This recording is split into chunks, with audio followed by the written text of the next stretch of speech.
Welcome, ladies and gentlemen, to the Infowars Nightly News. I'm your host, Aaron Dykes. Today is Tuesday, November 13th, 2012. Tonight on the Infowars Nightly News, the eugenicists are in full force. They want your children, water supply, and a green world order. Aaron Dykes speaks with Twila Brase about the global database created to categorize a newborn's DNA. Plus, Florida fluoride politicians are sent packing. Then, markets nosedive as a congressman predicts economic riots in America. All that and more on the Infowars Nightly News.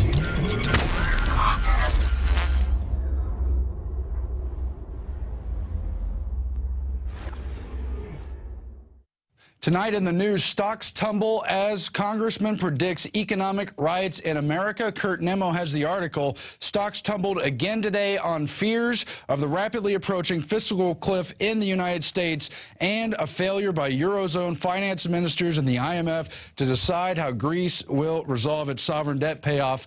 Anything to remain beholden to the bankers. In the U.S., they'll talk about raising the debt ceiling, perpetuating the debt, anything to keep it going, while at least one congressman, Rep. John Fleming from Louisiana, says it looks like we're going to have to go through the same or similar pain as Greece to get real reforms as they look towards the IMF riots. Yes, it could happen in America. You better believe FEMA and Homeland Security are getting ready for something, and we learned in the past weeks that is not for hurricanes like Sandy. It is for collapse in this country. Meanwhile, why Obama wants your guns and the rest of your freedoms. Paul Joseph Watson and Alex Jones have a special report on how the Second Amendment is in the crosshairs. We did a special report video on this last week as well, and it's really not debatable. Obama, at the debates with Romney, said he was trying to bring back the assault weapons ban that was enacted into law under Clinton, and all the minions from both administrations have given their quotes. You heard Eric Holder in 1995 saying we have to brainwash people about guns. You've heard Sarah Brady saying we need to get rid of all the guns. You've seen Dianne Feinstein celebrate the gun bans in San Francisco, the city she was mayor in, and throughout the country. Now she has new legislation fresh for this lame duck session or Obama's next term to ban as much as she can. Pistol grips, high-capacity magazines, eliminate grandfathering, and ban the sales of weapons in possession, all of it eroding her rights. You've got Obama's record as a state senator, later as a U.S. senator. He's just in favor of practically all kinds of bans. It's all on the record, and you saw 18 months ago Obama talking to the Brady Center. The report came out. He wanted to attack the Second Amendment, quote, under the radar. Shortly thereafter, we saw the Fast and Furious scandal emerge. And one of the major responses to that was bureaucratic red tape through the ATF to impose new restrictions on gun shops, particularly in the Southwest states, on things like more than one semi-auto. Also an encouragement to spy on the customers and just more paperwork all around. You've also seen these ridiculous regulations on shotguns, attacking and essentially banning anything with more than 2 cartridges. That's almost everything, and it just fits in with the larger picture of disarming the population. It's gone on throughout history. Whenever tyranny crops to the top, and no, this is not about Obama, it's about a system out of control, over-concentrated in Washington, they go for the guns. They do anything to dispower the citizens. Here's the voice of tyranny right here. Adolf Hitler in 1938. The most foolish mistake we could possibly make would be to allow the subjected people to carry arms. History shows that all conquerors who've allowed their subjected peoples to carry arms have prepared their own downfall by doing so. They're trying to keep power for themselves and keep it away from you. Meanwhile, Adon Salazar has the article, citizens from 34 states petitioned the White House on their website to secede from the U.S. Obviously, this is not going to have teeth, and Obama's not going to lay down. But on the other hand, it's a very iconic expression of the frustration in this country, the unrest that's brewing over the fact that we've been disenfranchised. Our candidates have been selected for us, sold through the media, and then we can have no faith in these electronic voting machines, all the shenanigans going on throughout the primaries and the elections. It's no wonder that yesterday, 20 states were talking succession, that is, citizens from those states. Today, it's 34 94 of those states, and many of them have reached the threshold of 25,000 petition signatures that would require an official response from the Obama administration. Texas and Louisiana, the leading states there, many others reaching the threshold as well. Now, of course, they'll just spin that as racism against Obama and his administration.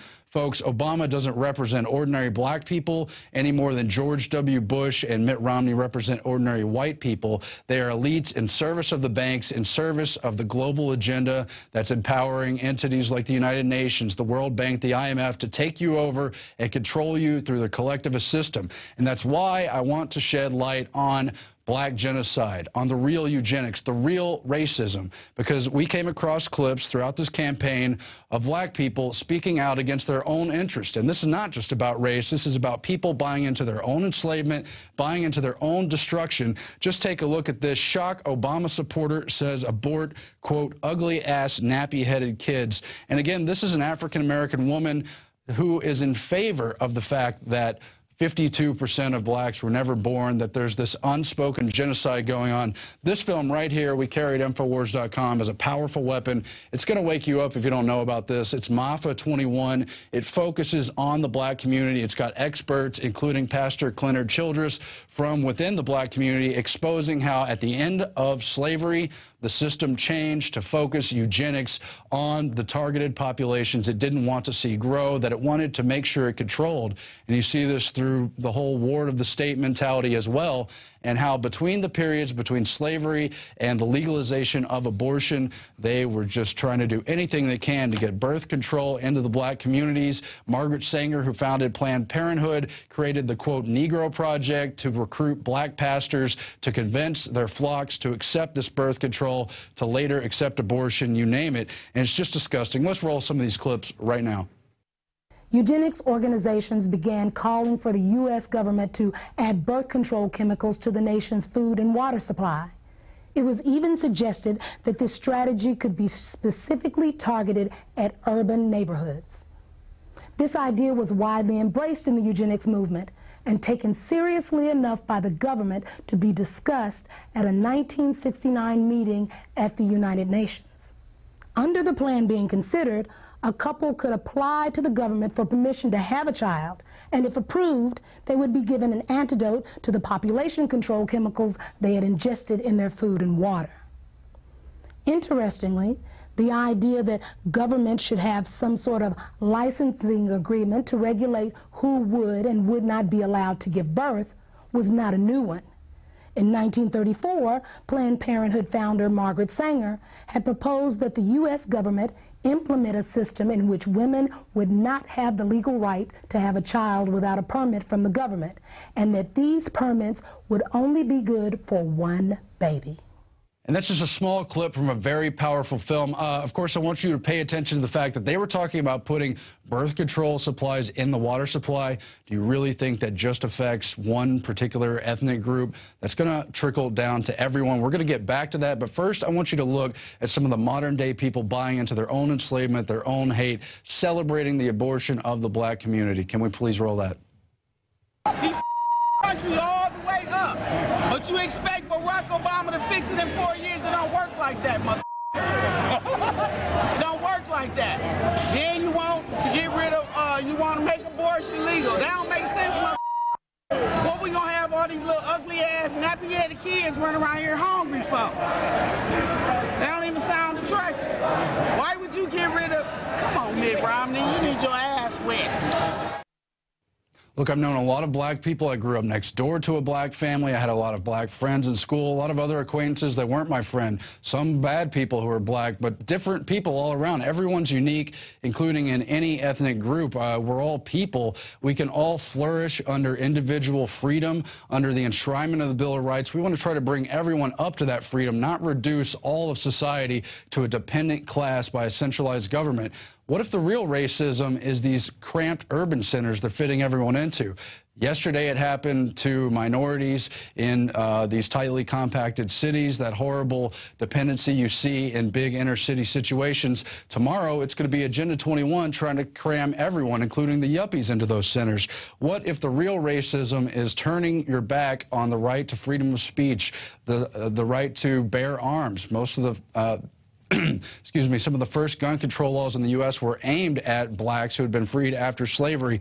What if this is all about control? Well, let's look at this memo. It's from 1969. It's from Bernard Berelson. He's the president of the Population Council, funded by the Rockefeller Foundation. It is sent by Frederick Jaffe, who comes from Planned Parenthood World Population. These are dyed-in-the-wool eugenicists.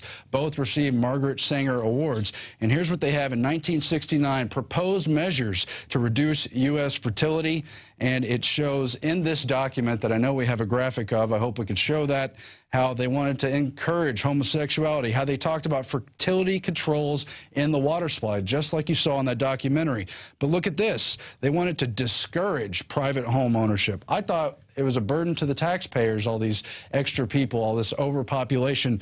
No, they want to discourage private home ownership. They want you part of their collectivist system so they can control you, so they can enact the other stuff on this list where they want payments to encourage abortion, payments to encourage contraception. They want compulsory sterilization if you have more than 2 kids, except for a few who they prefer. They want to confine childbearing to only a limited number of selected adults, and they want all kinds of other benefits reduced and tied to how many children you have. This has happened. It's documented in MAFA 21. It's documented in books like War on the Weak by Edwin Black, which covers the eugenics tragedy in detail.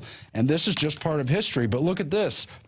1969, again, this memo comes out. Only a couple of years later, Roe versus Wade becomes law. They talk about policy for abortion and sterilization on demand. Just a snapshot of how they control everyone, starting with some of the most underprivileged and targeted minority groups first, because they're vulnerable populations. But again, this is about everyone. Just as Jesus said, what you do unto the least of these, you do unto me. If you put sterilants in the water, it's going to trickle down. And that brings me to the modern day example. The Detroit Columnist, who earlier this year in February called for sterilants in the drinking water to curb poverty numbers. This guy, Nolan Finley, really disgusting, from the Detroit News, writes, since the national attention is focused on birth control, here's my idea. If we want to fight poverty, reduce violent crime, and bring down our embarrassing dropout rate, we should swap contraceptives for fluoride in Michigan's drinking water. And unfortunately, this is part of the larger belief that you can control things from the top down and engineer society. It's only going to cause a spike in the cancer rate. It's going to spread to everyone, white populations, you name it, these gender-bending compounds. It's going to trickle down the pure evil that it is.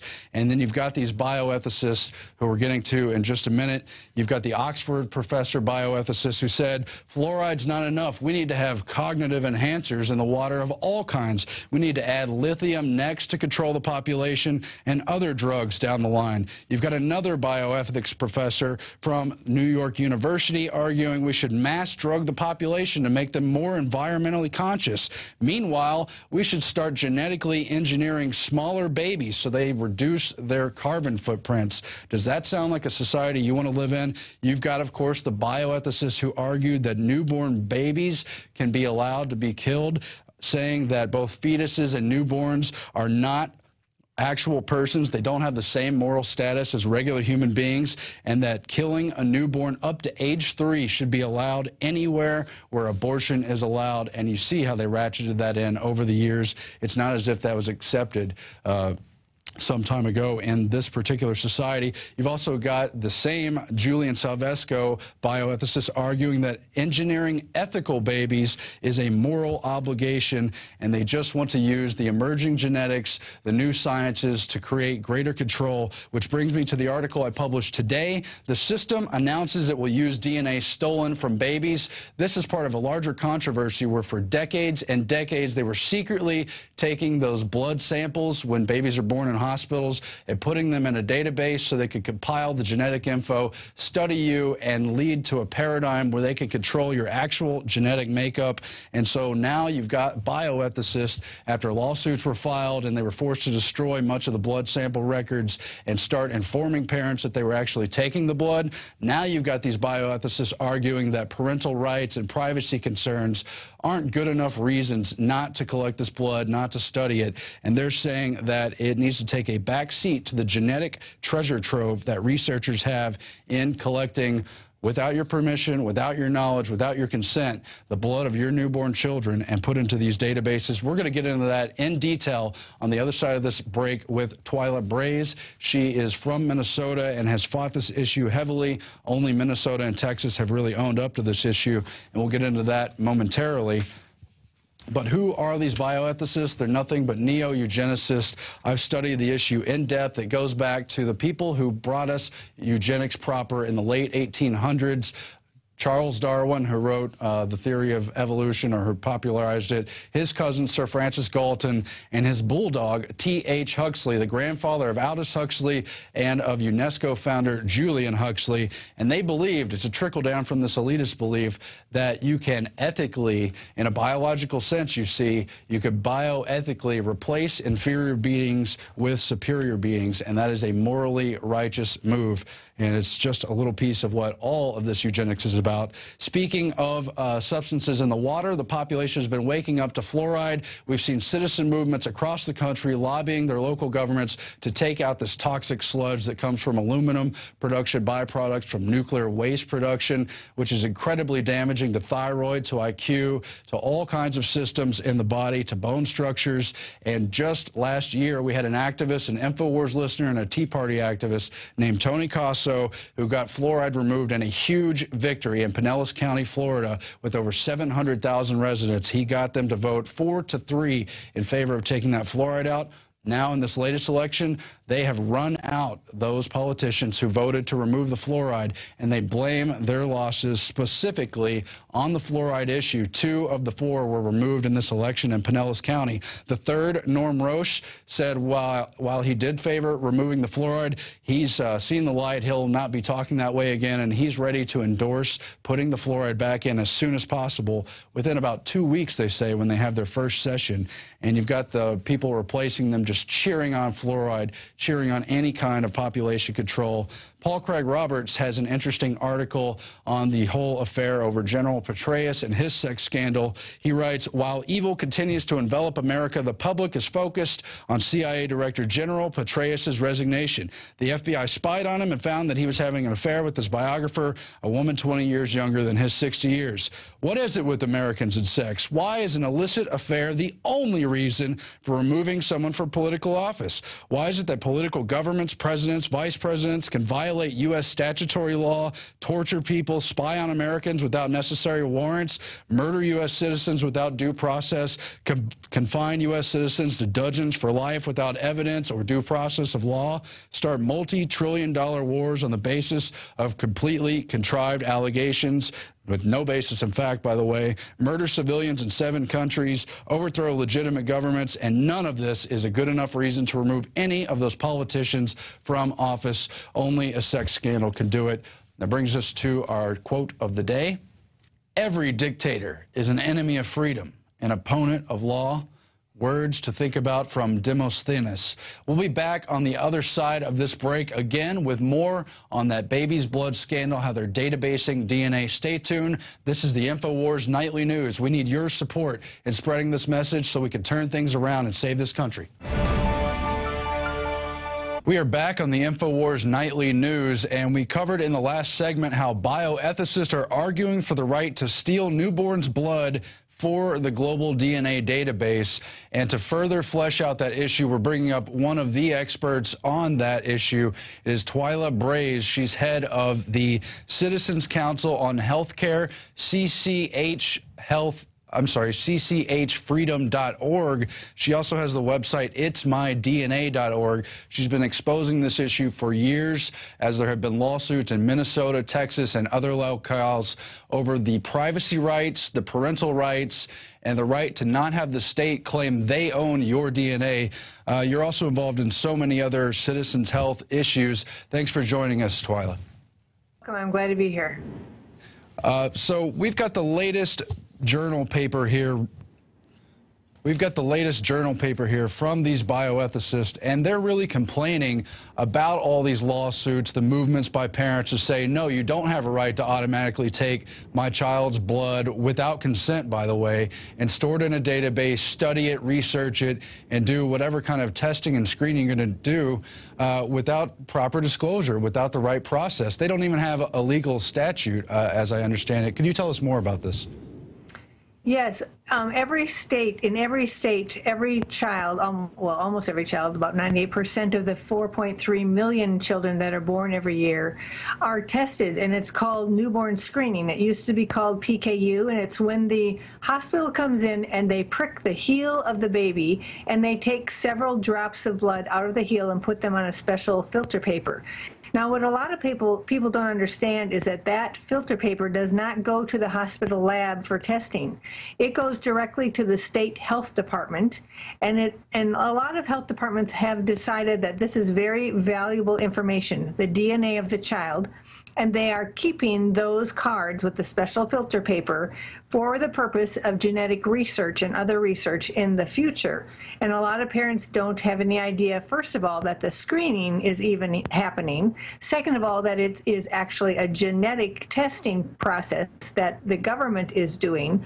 Or third, that it's not the hospital at all. It's the government that's finding out this information about their child, entering it into a database, and then keeping the children's DNA.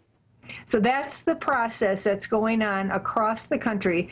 It's been going on with the PKU since the mid-60s, but newborn screening really started to advance in 2001 when they added a whole bunch of new conditions in 2002 and 2003, a lot of new conditions beyond the PKU test.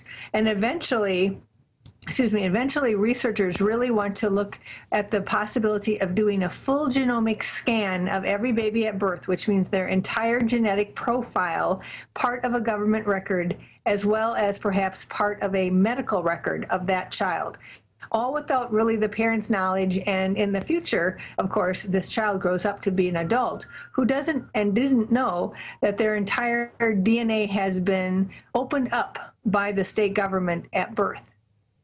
It's incredible. And you said it in that statement. Alex has covered it for well over a decade. This has been going on for many decades. People didn't know about it. There was a lot of denials. Finally, because of a lot of lawsuits going on, they had to admit, and they had to, in many cases, institute genetic privacy laws. But tell us what happened once those laws got on the books and how the system tried to get around it. Well, I guess what I would say is we discovered this issue in 2003 just kind of by happenstance here in Minnesota, and we started going after it because we realized that parents had no idea about the screening, and then we discovered the DNA warehouse, and we knew parents had no idea about that. But it took us 8 years to come to the point where we successfully got this to the Minnesota Supreme Court and ruled in favor of the parents.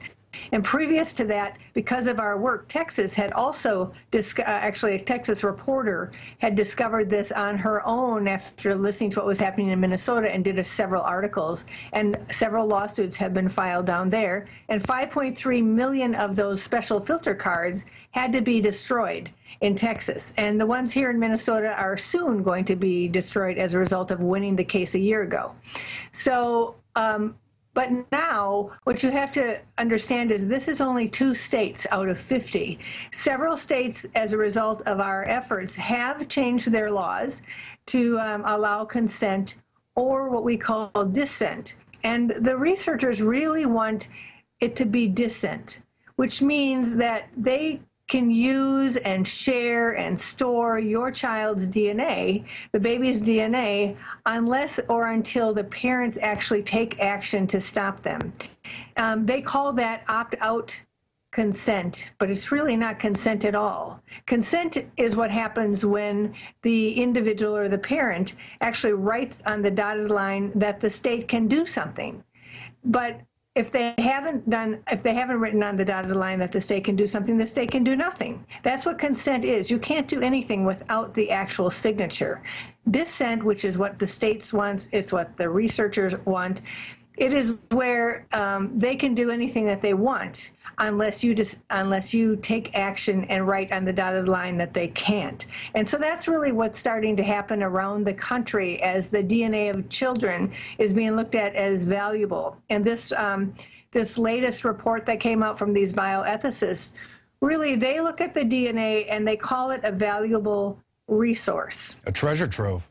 A treasure trove, a national treasure. And so what they're saying is that your DNA, which is the most personal and private thing about you, actually, a lot of people don't want to know what their own DNA says because they're worried about how it will impact their life. And yet we have researchers and state officials who say that the DNA should be property that is used for the good and for the health of the nation, of other citizens. But that really denies you your right to your most personal property and information that you don't want to know necessarily, and you certainly don't want somebody else to know or be able to use perhaps against you. You know, we have no idea what will happen when everybody, if that would happen, when, you know, state officials, when cost controllers, when politicians realize that they can find out who's going to be expensive and who isn't, or they can find out things like who's really the parent and who isn't. Mm-hmm. And parents, you know, parents don't understand this, but there's a bunch of diseases that are found through the child's DNA that say about a condition or a genetic trait that the parent has, that the parent doesn't even know about.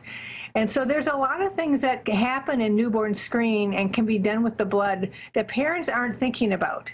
And parents need to know about and be given their full consent rights, their fully informed consent rights before they move forward. And they need to think about their child, because this child might be just 2 days old when this happens, but 18 years later, they're going to be an adult. And at some point, they're going to realize that their entire genetic code has become public property. We don't think this is a very good idea at all.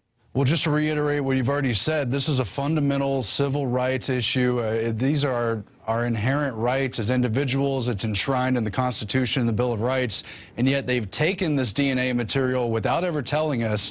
Then when they were caught, they've argued that they have a right to own it and have kind of reluctantly agreed to destroy it in some cases. How do we even know they're living up to that part of the bargain? I tell people that I would be rich for every parent who says exactly that thing to me. Is they say they are going to destroy it, because there are laws here in Minnesota, for instance, which says that the parents can ask for the destruction and the department has to say that they did it. And parents have said to me, but how do I know that they did it? And I can't tell you how many parents have asked that question. So in Texas, they actually took away those 5.3 million in 2.5 semi-truck loads in the dark of the night. One of the agreements with the court was that they wouldn't have to announce when it was happening. Now, we hope to have something different happen here in Minnesota. And in every other state, it really should be part of what happens in the public's eye when they destroy this, so that parents really understand that it really happened and that their child's genetic information has been protected by the virtue of the fact that the state doesn't have it anymore. Now, the bioethicists themselves here are arguing that the greater good, the state's right to research, the scientific community's right to understand the genome, trumps parental rights, it trumps individual rights. But they're part of all kinds of slippery slopes. And yes, there's arguments individually. Is it right to bring a child into the world if you know it has Down syndrome, all these other conditionalities? But overall, they're weighing in on abortion, end-of-life care, rationing of health care. They're talking about artificial insemination, cloning issues. These bioethicists have been arguing that you should be allowed to kill infants up to age 3, I guess if they're deemed unworthy for, you know, the rest of their life. They've been weighing in on putting lithium and other psychotropic drugs into water supplies to control the populations. I don't know if you've seen these articles, but what is this field? What is bioethics really? Well, I have not seen all of those instances that you are talking about, and I don't know that the bioethicists in this particular article have promoted any of that, although I do know that there certainly are some bioethicists who really want, like Peter Singer, for instance, you know, he really believes that a child doesn't have isn't really a person until they're 30 days old, and that they don't have a conscience, and so that it's okay to kill them. And when you hear that sort of thing, you really find it unbelievable. But that has been reported far and wide, what Peter Singer said. And Peter Singer cannot possibly be the only person who's doing this. And he is the chair of a Princeton, I can't remember what it's called, a department or something. And so, you know, here is something from someone from a very well-established university, and yet he is saying these things and has said them. When you think about bioethics, a lot of people think, well, this is a good thing because we're talking about bioethics. But unfortunately, a lot of the bioethicists that are out there are talking about things that are in violation to many people's values of life and individual choice over when it starts and when it ends. And so I think when you start looking into bioethics, you'd like to find something else. You'd like to find people who would maybe support you at the end of life, or support you having a disabled child, support that kind of decision.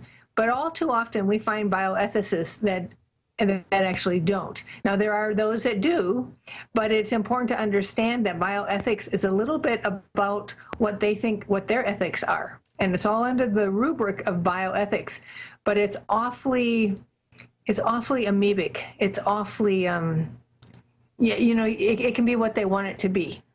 Well, my research shows it goes back to eugenics, and it's part of the Brave New World, the kind of stuff we see in films like Gattaca, of the emerging ethical debates in the years to come. But can we tie this in with socialized health care? It's a huge debate, very partisan issue, of course, in America. Everyone has their own opinion.